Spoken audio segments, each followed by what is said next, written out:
안녕하세요. 저 39기, 그러니까 작년이죠. 작년에 이제 기술지도사에 최종 합격한 윤태석이라고 합니다. 음, 앞으로 수업이야 뭐 이제 강사님들 통해서 계속 이제 수업을 하시면 되는데 저는 그래도 나름 이제 최근에 이제 개인적으로 합격한 저는 좀 장수생이에요. 그래서 뭐 작년에 저 같이 이 학원에서 8명이 이제 동시에 합격을 하긴 했는데 거의 나머지 7분 중에 기술사가 3분 있었어요. 그리고 나머지들은 진짜 거의 한 번 학원 다니고 합격하셨다고 이렇게 보시면 돼요. 그러니까 일단 제 개인적인 합격 수기 하기 전에 이게 제가 이게 수업 지도사가 합격을 하면 보통 뭐 공인 중에서도 그렇지만 자격증과 등록증이 따로 있어요. 이제 시험을 합격을 하면 자격증이 나오고 좀 이따 말씀드릴 건데 이제 일정 교육을 받아야 이제 등록증이 나옵니다. 등록증이 나와야 영어 활동을 할 수 있습니다.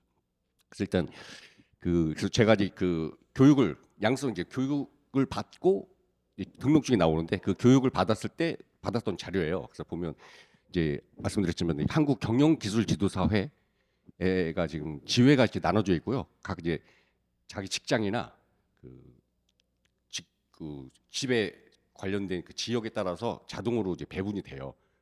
선택을 할 수 있습니다.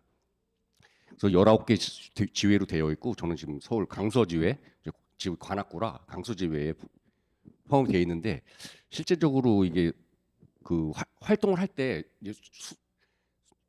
그 이 자격증 하고 나서 교육 과정이 굉장히 많이 있어요. 커리큘럼이. 그리고 각 지회별로도 교육이 많이 있는데 이 그 차이점은 그 각 지회로 가면 이제 나름 어르신들이 엄청 많아요. 그래서 그 경험이 있으신 분들도 많고 그래서 그 지회 활동도 굉장히 저는 적극적으로 하기를 좀 추천을 드립니다. 그래서 이게 그 제가 작년 말에 이제 그 교육을 받았을 때 경영지도사와 이제 기술지도사가 있었는데 말씀드린 대로 이 기술지도사가 뭐 기계금속 뭐 엄청 많이 있었는데 다 이제 기술혁신관리 하나로 합쳐지고 저희 쪽만 정보기술관리가 이제 별도로 이제 계속 진행이 되고 있어요. 합쳐서 보통 200명이 넘었는데 저희 때는 조금 경영지도사 마케팅이나 이런 부분이 좀 굉장히 어렵게 나왔다 그래서 몇 명 안 나왔어요. 200명이 채 안 나왔었어요. 그리고 이 특이한 게 이 교육 받으러 가면 뭐 변호사, 노무사 이런 분들도 굉장히 많아요. 그리고 밑에 보시면 박사, 석사 하기가 엄청 많아요. 그래서 약간 그 고학력자들이 이 시험을 많이 보고 있다 이렇게 말씀하더라고요.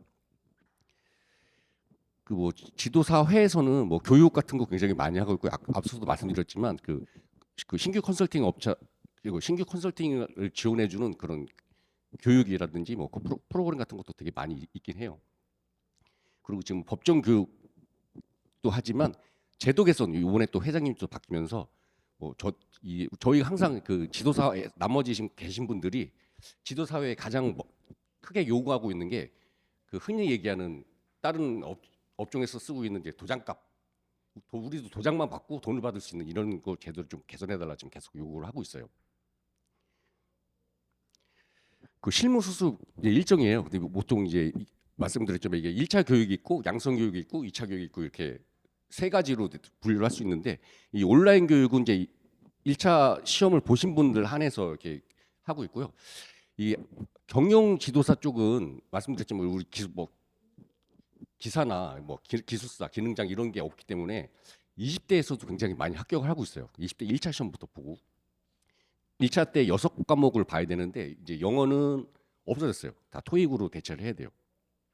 그래서 한 100시간 정도, 107시간 이 안에 이제 컨설팅 현장 실습이라서 각 지회별로 가서 조별로 실제 현장에 멘토링이 있어서 그 멘토분이랑 한 대여섯 명 뭐 정도 돼서 실제 이제 수진 기업을 방문을 해서 컨설팅을 어떻게 쓰는지 그런 거를 실제 가르쳐 주기도 해요. 그래요. 굉장히 도움이 많이 되는 교육입니다. 그 작년에 179명이 합격했다고 그지 작년이죠. 아직 올해는 아직 합격자가 발표 안 했으니까. 기술 지도사 19명 중에 저희 이제 학원에서 13명이 합격했으니까 그 전에 제가 한 4년 정도 공부를 했는데 기술 지도사가 보통 한 정보관리 기술 지도사가 5명, 6명 정도였어요. 그러니까 저희 이 학원에서 올해 8명 빼고는 또 똑같은 한 6명 정도 합격했다고 보시면 될 것 같아요.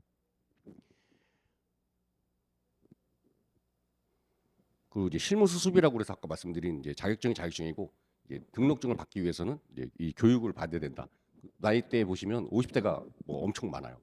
60대 분들도 계시고 저희 쪽 기술지도사 쪽에서는 이제 은퇴를 앞둔 그 그 용어가 뭐라 하더라 그 임금 피크제 대기업이나 뭐 은행 이런 데 임금 피크제로 계셔서 이제 앞으로 한 2년 뒤에 이제 먹고 살 거를 지금 만들고 싶어서 이 자격증을 공부하시는 분들이 의외로 많이 계시더라고요.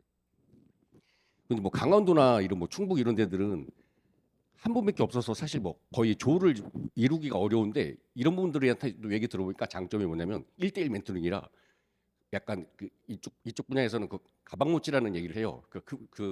선배 지도사님 따라서 그분은 이제 계속 활동해서 이제 돈을 많이 벌고 계시니까 그래서 배울 게 엄청 많아지는 거죠. 분배가 안 되고 그래서 그 장점이 또 있는 것 같아요. 이제 지금부터 이제 제 얘기를 할 건데요. 저는 이제 공구전자과를 나와서 고등학교 그 고졸로 이제 정보통신 분야에서 한 20년 넘게 계속 현장에서 실무 역할을 하고 있었어요. 그다음 40대 중반쯤 되면서 이제 SI 프로젝트의 그 제안 발표 같은 걸 계속 하고 그랬었는데 기초 지식이 굉장히 없는 거 일단 가면 막 교수님들이랑 막 박사님들이 와서 기술적인 이제 질문을 하긴 해야 되는데 제가 현장에 관련된 내용은 되게 잘 아는데 이제 기초적인 지식이 좀 없다 그래서 없다고 생각이 들어서 그 여기 써 있죠. 이 바닥에 살아남으려면 이제 개인 역량 강화가 필요하다고 생각해서 15년도에 이제 사이버 대학교로 들어갔어요. 4년을 다니면서 학과 대표도 하고 지금도 총동문회 이제 부회장 활동을 하고 있는데 그때 저기 계신 저 박수영 기술사님을 만나서 정보보안도 복수 전공을 하고 디지털 포렌식 이런 또 특강도 강의를 해서 강의 이제 특강에 받았죠. 그래서 디지털 포렌식도 자격증도 취득하다가 2020년도에 이제 기술 지도사라는 게 있다는 걸 알게 됐어요. 그러면서 이제 기술 지도사를 이제 시작하게 됐고요. 그 15년도에 입학하고 나서 정보 처리 2016년도에만 정보 처리, 정보통신 뭐 한 9번의 자격증 시험을 봤으니까 거의 매달 본 거죠. 사실상 자격 시험 없을 때 빼고는. 그래서 19년도에 정보통신하고 하고 정보보학 복수 전공을 하고 졸업한 이후에 뭐 또 뭘 공부를 해야 될까 하다가 2022년도에는 이제 세종 사이버대학교 정보보호학과 석사를 졸업을 하고 올해 이제 한양사이버대학교에서 올해 박사과정이 처음 생겼어요. 올해 1회예요. 사이버대학교 처음이에요. 근데 제가 사이버대학교 가는 이유가 이제 프로젝트 이제 PM을 하다 보니까 거의 이제 지방에 가 있고 해외 프로젝트도 되게 많이 했었어요. 그러니까 정상적으로 뭐 일반 특수대학원이라 하더라도 토요일이나 뭐 평일 저녁에 학교를 가야 되는데 그럴 수 없는 환경이라 그나마 사이버대학교에서 뭐 학사, 석사, 박사까지 다 지금 사이버대학교를 지금 다니고 있는 상황입니다. 기술지도사는 그래서 2020년도에 저 계신 이제 박순 기술사님이랑 처음으로 이제 그냥 스터디 그룹으로 형식으로 이제 시작을 했는데 제가 이제 아까 16년도에 정보초를 기사를 따서 이제 7년이라는 기간이 안 됐기 때문에 저는 양성 과정을 들었어요. 6과목을 별도의 돈을 들여서 수업을 받고 또 시험도 보고 그래서 그걸 합격을 하고 35회 시험을 이제 보려고 했는데 너무 이제 기초 지식이 없어서 일단 그때는 시험을 못 보고 그 다음에 이제 처음으로 시험을 봤죠. 2021년도에 그때도 이제 스터디 그룹 한 4-5명 같이 공부하다가 이제 문제 풀이는 어느 정도 가능한데 이제 아무래도 계속 암기 위주로 하다 보니까 이제 실제 시험에서는 좀 긴장도 되고 그래서 그날은 떨어졌어요. 그리고 그 이후에 또 시험을 보려고 했던 이제 1차 면제 조건 2년인데 이제 벌써 2년이 지났어요. 그리고 이제 2차 이제 1차 면제가 1년이 모자라 갖고 이때는 시험을 못 보고 2023년도에 이제 여기 계신 세 분을 만나게 된 거예요. 그래서 그때도 이제 밖에 나가서 스터디 그룹을 했어요. 근데 이제 제가 최악 저는 아까 말씀드린 정보통신 쪽으로 이제 하다 보니까 소프트웨어 공학도 당연히 모르고 SQL, 정규화 이게 제일 취약점이었는데 그 문제가 나오면서 59.16점으로 탈락했어요. 그래서 이제 2024년도에 이제 이 학원에서 처음으로 이제 정규 과정을 열어서 이제 그때 한 11분 정도 같이 이제 수업을 시작한 것 같고 그때 이제 마지막이란 각오로 해서 그 제가 추천을 드렸어요. 저 강사님들한테 마인드맵이 좀 있었으면 좋겠다. 이게 아무것도 모르는 상태에서 계속 외우다 보니까 이게 내가 지금 어디쯤 가고 있는지 뭘 외우고 있는지가 도저히 감이 안 잡히는 거예요. 그래서 그 마인드맵 이제 만들어 주시고 이제 뒤에서 말씀드릴 거지만 이제 색상으로 뭐 빨간색, 파란색 이렇게 섞어가면서 그리고 조별 스터디를 했고요. 합숙 훈련 이제 그 전에는 저 2023년도 막 이럴 때는 진짜로 모텔을 잡아서 합숙을 했는데 이제 작년에 학원에서는 학습 이제 학습까지는 아니고 출퇴근 아침 일찍 와갖고 저녁 늦게까지 이때 뭐 저한테도 저도 도움을 많이 받았고 저한테 도움을 많이 받아서 합격하시는 분들도 꽤 있습니다.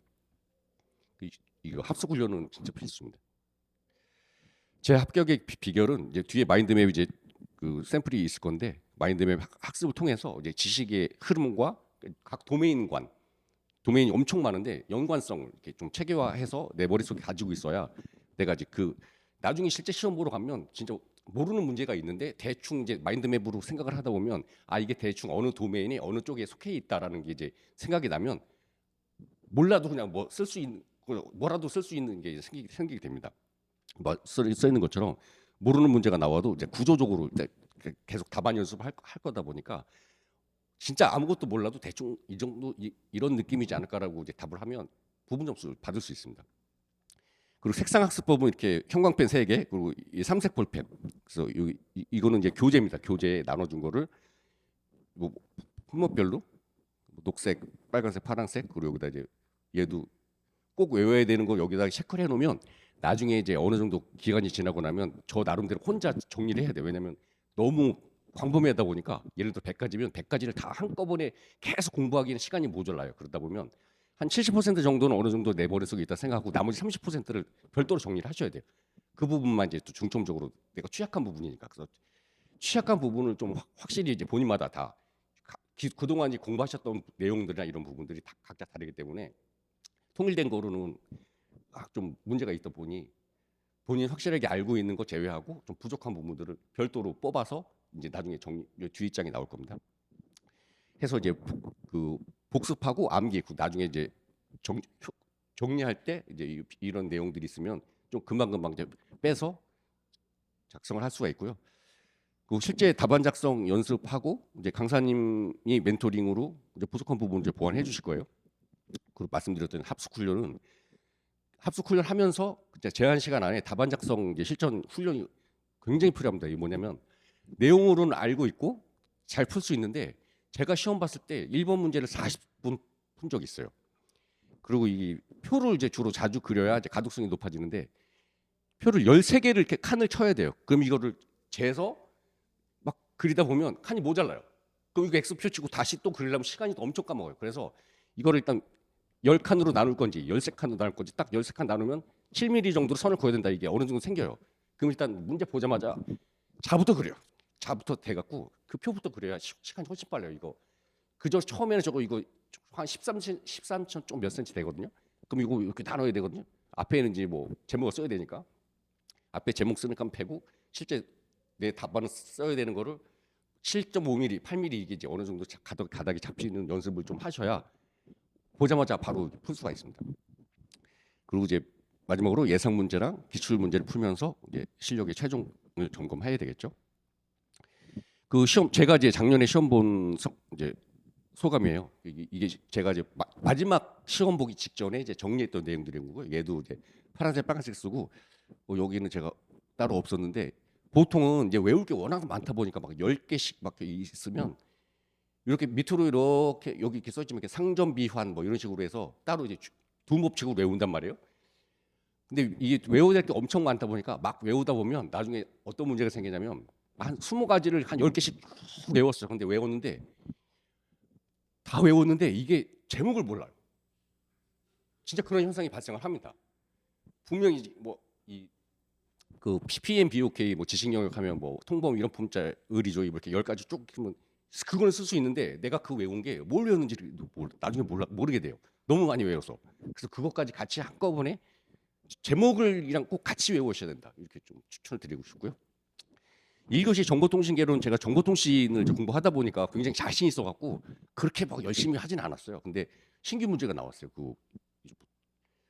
그나마 그래도 어쨌든 60점 좀 넘었고요. 2교시 시스템에서 제가 제일 취약하다는 SQL하고 조인 문제가 나와서 큰일 날 뻔했죠. 아무튼 54점 나오고 소프트웨어 경황이 제일 문제였어요. 소프트웨어를 전혀 몰라서. 그래서 얘는 그냥 진짜 완전 그대로 달달달달 외웠는데 가로치기 딱 그 세 문제 틀리고는 다 만점을 받았어요. 근데 제가 봤을 때 이게 과연 만점이 받을 정도로 답안지 작성했냐? 아니에요. 절대. 진짜 소설 쓴 부분도 있어요. 근데 말씀드렸지만 김종욱 기수사님 말씀하셨지만 합격을 해주려고 많이 답안을 후하게 준다 이런 느낌이 많이 들었어요. 진짜로. 아직까지 그런 것 같아요. 그리고 이제 그 시험 볼 때는 그 전체 6문제가 있잖아요. 이제 1번, 2번이 30점, 4, 5, 6, 뭐 3, 4, 5, 6 이제 10점씩 나오는데 전체적으로 한번 다 보셔야 돼요. 시험 그 문제집 보자마자 그러면 분명 제가 이제 자신 있는 문제가 있고 자신 이제 잘 모르는 분야가 있단 말이에요. 근데 그렇게 보면 그 안에서도 2번 문제는 전혀 모르겠는데 하다 보면 3번, 4번에 가면 유사한 문제가 있어요. 그럼 아 이거를 응용해서 1번에다 써야 되겠다는 그게 어느 정도 답이 나와요. 그리고 말씀하신 대로 이제 공부하다 보면 어떤 문제들은 시간이 굉장히 많이 걸린다는 걸 알잖아요. 그러면 그걸 뒤로 빼시는 게 맞아요. 아까 말씀드린 대로 제가 1번 문제를 40분 풀고 나니까 그 뒤에 문제를 아는 건데도 진짜 막 개발사발 쓸 수밖에 없어요. 시간이 모자라갖고. 그래서 확실하게 아는 부분, 고득점을 맞을 수 있는 부분을 먼저 쓰셔도 상관없어요. 뭐 3번, 4번, 5번, 6번 쓴 다음에 1번, 2번 써도 돼요. 근데 쓰다가 보면 분명 4가지를 써야 되는데 3가지밖에 기억이 안 날 때가 있어요. 그러면 3가지를 먼저 쓰고 나머지 그동안 1번, 2번, 3번 문제를 이제 답안지를 쓰다 보면 4번이 비어 있으면 그냥 칸을 쳐주세요. 칸. 그리고 비워놓고 넘어가는 거예요. 그 다음 문제 풀고 이제 다 끝나고 나서 그 다음에 와서 뭐라도 또 쥐어 짜갖고 그냥 쓰는 거죠. 그런 식으로 이제 좀 시험을 보셔야 될 것 같고요. 3가지 과목 중에 본인들이 그래도 좀 잘 자신 있는 부분들을 좀 극대화해서 고득점을 맞으셔야 되고요. 취약한 과목은 과랑 면제 합격 어차피 저희 100점 맞으려고 시험 보는 거 아니기 때문에 평균 60점을 그래서 취약 과목에 대해서 과락만 면제할 수 있을 정도로 그런 전략으로 이제 합격을 해야 된다. 이렇게 설명드리고 싶습니다. 합격 전략.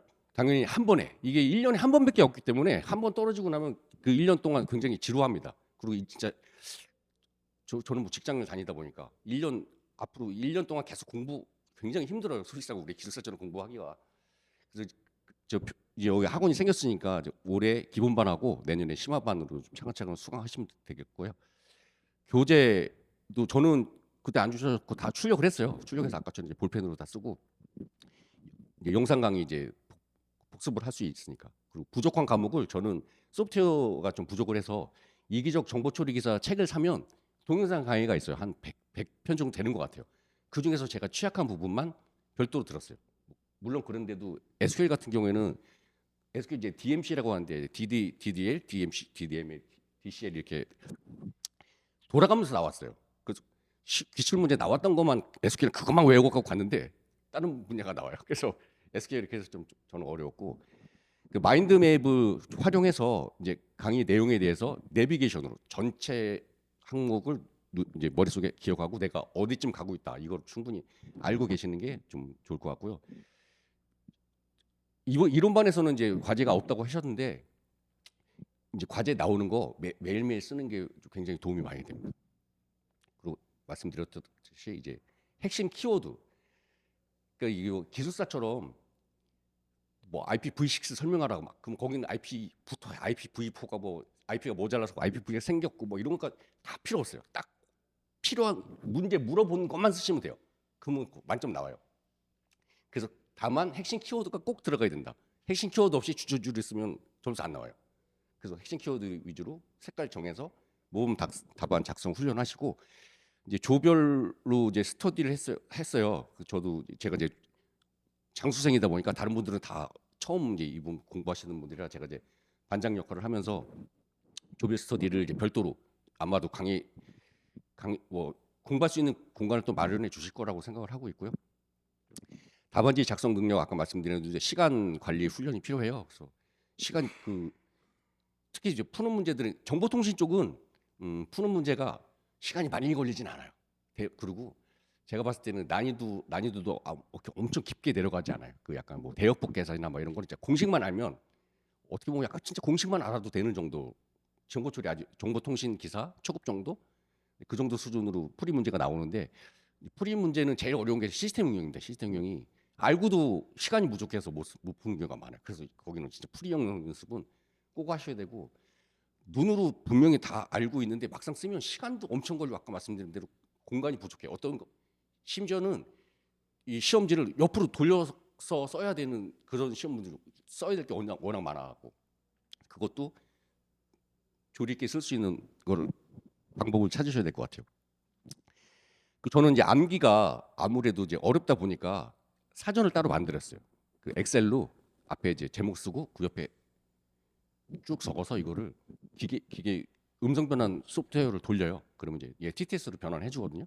그럼 이제 출퇴근 시간에 달달달 외우는 거예요. 출퇴근 시간에. 이거 굉장히 도움이 많이 됐던 것 같아요. 암기. 이제 결론인데요. 이게 이제 마인드맵 쪽 아마 그 이무 기술사님이 만들어 주신 것 같은데 이제 DB 하나만 보면 이것도 저는 그냥 교육 수업 받으실 때는 이거를 가지고 이제 공부를 하시지만 공부하시다 보면 본인들이 좀 부족한 부분이나 이런 부분들은 요 밑에서부터 분야 이제 분류를 나눠서 요 분류 위에 소제목 위에 중제목 위에 대제목에서 본인이 마인드맵을 만드시면 훨씬 이제 이해가 되는데 도움이 될 거라고 생각하고요. 기술지도사 시험이 기술사보다 난이도는 낮는데 좀 단점이 뭐냐면 기술사는 이제 문제를 골라서 풀 수가 있는데 여기는 6문제를 모두 다 풀어야 된다는 그런 문제가 있고요. 말씀드렸듯이 이제 30점짜리 문제 한 문제만 틀리면 나머지 다 맞아봐야 70점이잖아요. 그래서 이 꽈락의 위험이 항상 존재하기 때문에 30점 그 전에는 그냥 거의 한 문제가 30점짜리도 가끔 있었던 것 같은데 최근에는 아무래도 약간 세 문제 정도로 나누거나 이렇게 그래서 부분 점수가 충분히 있을 수 있는 부분이라 좀 폭넓게 보시면 될 것 같고요. 합격을 위해선 구조적인 학습, 이 마인드맵을 활용해서 이제 구조적인 학습을 하시고 스터디하고 합숙 훈련을 통해서 이제 실전 감각을 익히셔야 되고 두 법칙으로 외운 내용에 아까 써야 돼 제목을 꼭 숙지하셔야 됩니다. 같이 외우셔야 되고 그 멘토링을 통해서 아무래도 개인마다 다 이제 능력이 다르다 보니까 제가 부족한 각자 본인이 부족한 부분에 대해서 멘토링을 필수로 받으시고 마지막 제가 이제 멘토님 여기 계신 이제 멘토님들과 이제 BNP의 강의를 통해서 어쨌든 최종 합격을 했기 때문에 다시 한번 감사를 드리고 여기 계신 모든 분들 합격하시기를 진심으로 기원드리겠습니다. 감사합니다. 질문 있으신가요? 맞아. 일단 질문하시기 전에 그 취득하고 나서 교육이 좀 많이 있다 그랬잖아요. 여기 이제 뭐 그래서 온보딩 교육이라 그래서 그것도 5만 원인가 주고 이제 갔는데 사실 그 또 굉장히 이게 궁금하실 거예요. 이 지도서 따갖고 진짜 먹고 사는데 지장이 없냐? 결론만 말씀드리면 돈을 굉장히 많은 분들이 많이 벌고 계셔요. 근데 이제 모든 자격증이 그렇지만 그 장롱 면허증도 엄청 많잖아요. 근데 이 바닥에서는 이제 먹고 살려고 나온다고 하시면 충분히 저는 아직까지는 뭐 현업에 있어서 뭐 크게 뭐 수입을 위해서 뭐 일을 하고 있지는 않은데 그 저랑 동기분들 중에서도 아까 말씀드린 임금 핑크제로 이걸 지금 활동하고 계신 분도 계시고 원래 컨설팅을 하다가 이 자격증이 있어야 된다고 해서 나와서 하시는 분도 계신데 종합적으로 생각하면 그 수입이 굉장히 많으신 분들 보통 대부분은 이 바닥에서 활동하고 계신다 보면 대부분은 이런 거 다 넘고 계신 것 같아요. 근데 뭐 한 3억 이상 이렇게 벌으시는 분들은 말 그대로 긴장 컨설팅뿐만 아니고 기존에 본인이 하셨던 거에다가 이제 융합을 해서 그렇게 이제 많이 벌고 계신 것 같고요. 두 개 부문으로 나누면 이 바닥에서도 교육으로 먹고 사시는 분도 있어요. 원래는 컨설팅 자격증인데 컨설팅으로 먹고 사시는 분도 계시고 이 컨설팅을 하기 위한 교육으로 먹고 사시는 분들도 계시더라고요. 저는 개인적으로 제 전략은 이제 뭘 세웠냐면 그래서 박사과정을 들어갔다가 했잖아요. 박사를 졸업하고 그리고 저 이제 중간에 작년에 이제 이 시험 합격하고 나서 통신설비 기능장을 취득을 했어요. 또 그 이유는 같이 공부하는 분들 중에 한 분이 기능장을 땄더라고요. 그래서 그거 왜 따셨어요? 했더니 직업훈련교사에 뭐 2급에 바로 된다고. 그래서 그걸 따고 직업훈련교사도 땄어요. 그리고 이제 뭐가 가능하냐면 직업훈련 교사가 이제 가능하다 하잖아요. 그러면 이제 나이 어린 초년생들이나 어느 정도 직장 다니다가 이제 신규 창업하고자 하시는 분들이 이제 IT 쪽에 저희가 강의를 해서 그분이 창업할 수 있게 지원을 해주는 그 시작 단추를 제가 끼울 수가 있게 되는 거죠. 그러면 자연적으로 그분들이 저를 아니까 창업을 하거나 앞으로 이제 그 회사가 계속 잘 나가게 되면 이 그 정부 자금 지원해주고 이런 컨설팅 그런 역할이 굉장히 많아요. 그러면 아까 말씀드린 것처럼 몇 개의 회사만 제대로 된 회사가 있으면 그 회사 이제 창업 단계부터 계속 이 회사가 클 때까지 이제 주로 얘기하는 게 보통 창업 후 7년 정도를 되게 많이 생각하거든요. 7년 넘으면 이제 정책 자금이 많이 없어요, 별로. 그 7년 이내 동안 받을 수 있는 게 엄청 많아요. 뭐 300만 원대부터 그 차근차근 쌓으면 그 회사 나중에 몇십억짜리 뭐 공장을 짓거나 회사를 짓거나 이런 것들 그런 정책 자금을 받을 수 있도록 저희가 이제 해줄 수 있는 그런 부분들이 있거든요. 그래서 이거 취득하고 나면 이제 각자 자신 있는 뭐 장점이나 이런 부분들을 플러스해서 이렇게 활동하시면 수입에는 큰 문제 없이 다 할 수 있을 것 같아요. 질문 받겠습니다. 네네. 왜냐면 제가 그 상황이니까. 그 어떤 분들이 어떤 게 있냐면 그 원래는 아니 뭐 중소기업에 이런 분들은 사실은 이제 제일 빠른 게 개인 사업자를 내시는 거예요. 근데 뭐 대기업이나 이런 데들은 개인 사업자를 못 낼 수가 있잖아요. 그럼 여기에 그 뭐죠? 조합? 조합을 만들어요. 그럼 조합 안에 들어가면 저 개인적인 그 노출 없이 그 대기업 다니시는 분들도 그거 활동할 수 있고요. 이게 왜냐면 그 신임 지도사들이 제일 먼저 할 수 있는 부분들이 다른 것들은 이제 돈이 실제로 돈이 되는 것들은 경력이 필요해요. 대부분은 신청할 때 경력 1년 이상, 3년 이상 이게 있어요. 근데 아무것도 지금 막 땄는데 뭐 실적 전혀 없잖아요. 그런 분들이 할 수 있는 일들이 있어요. 그게 이제 가장 아까 말씀드린 것처럼 가장 접근하기 쉬운 게 이제 본인이 개인 사업자를 내서 물론 영업도 필요한 부분도 있긴 있더라고요. 그러니까 가만히 앉아 있을 때 누가 나한테 일을 주거나 그러진 않아요. 그래서 어느 정도는 좀 영업이 좀 필요하고 그렇게 실적이 조금 쌓으면 아까 말씀드린 대로 약간 그 지회에 가서 활동하시는 분들 같이 쫓아다니면 일단 경력이 뭐 경험들이나 중요하지만 그 방법론이나 이런 것들도 배울 수가 있잖아요. 그래서 그런 부분들도 시간이 되시는 분들은 그런 분들 그래서 직장 다니면서도 어느 정도 가능하시고 저 같은 경우에도 이제 기술도 따고 그 평가위원 이런 데도 많이 접수를 많이 해놨어요. 그래서 몇 군데도 이제 다니기도 하고 그러면서 거기서 이제 또 만나는 분들이 이제 교수님들이라도 다른 분들 있잖아요. 그래서 약간 네트워크 형성에도 굉장히 도움이 되는 것 같아요. 평가위원 활동은 대부분 평일인데요. 온라인 평가도 있어요. 주말 이 하시는 것 중에 주말에 가시는 분들도 있더라고요. 왜냐면 그 수진기관이라고 하잖아요. 그 기관이 평일에 너무 바빠. 보통 가서 대표님도 만나고 해야 되는데 평일에 바쁘니까 뭐전 퇴근하고 오거나 저녁에 주말에 좀 오면 안 되겠냐라고 하시는 분들도 있다고 하더라고요. 네. 네, 우리가 네, 수고해 주신 우리 선배님께 박수 한번 부탁드립니다. 네. 어떻게 이제 여기까지 해서 우리가 1부부터 3부까지 딱 5시를 채웠습니다. 네. 장시간 동안 이렇게 비도 오는데 오셔가지고 경청해 주셔서 감사드리고 아까 이제 수강 신청 관련해서는 저희가 그 이 자료를 그 카페에도 올려드릴 테니까 그 수강 신청했던 부분 고용24에서 가입해서 내일 배움 카드 신청하시고 이런 프로세스를 빨리 밟으셔서 9월 30일 전에 하는 거를 좀 추천을 드려요. 그래서 중간에 워킹데이가 너무 없잖아요. 저도 10월 1일부터 10월 10일까지 휴가거든요. 네. 다들 그렇지 않나요?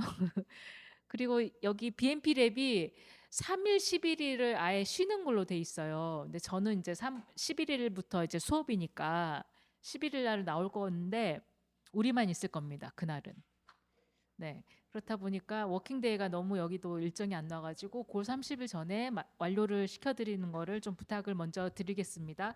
그리고 다음 광고 중에 하나가 9월 30일이 발표예요.